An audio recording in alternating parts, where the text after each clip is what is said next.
Republicans prevailed in New Jersey, a Democratic stronghold, for many years, and they also prevailed in Virginia. It's a swing state. It's been trending Democrat in recent years. So these are two huge wins for Republicans and a couple of setbacks for the president and Democrats who controlled both of these states until tonight. It's all about the independents, and independents broke away from Democrats in both of these places and said, whoa, time out, where they proved they're independent. Independents tilted towards Democrats last fall, and actually during the beginning of this year.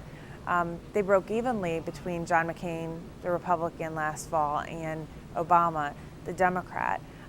This time, they're tilting clearly towards Republicans, meaning that Democrats have lost ground among independents.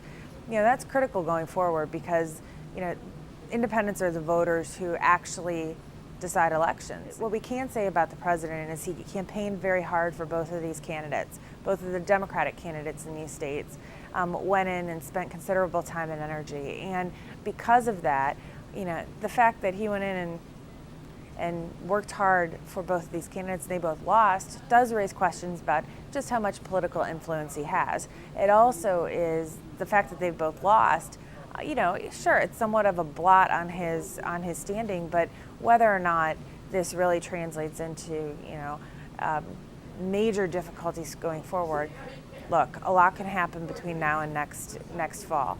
The way that things look right now could be very, very different in 12 months. National issues like the war really didn't have much of an effect. Healthcare, probably not so much. People weren't voting on whether or not they liked Obama or liked Obama's policies necessarily. What they were voting on were local issues, or taxes, corruption, that kind of stuff in New Jersey, transportation, jobs. All that said, the recession, the economy, jobs, those things are national issues, but they also filter down to the states. And so there's some element of voters walking into that voting booth and saying, how do I feel about my life? That certainly plays into how they're going to cast a ballot. But no, these were mostly local issues. Democrats could bounce back. These were, sure, it was a bad night for Democrats, good night for Republicans. But that's what happened tonight. It's not what happened next fall.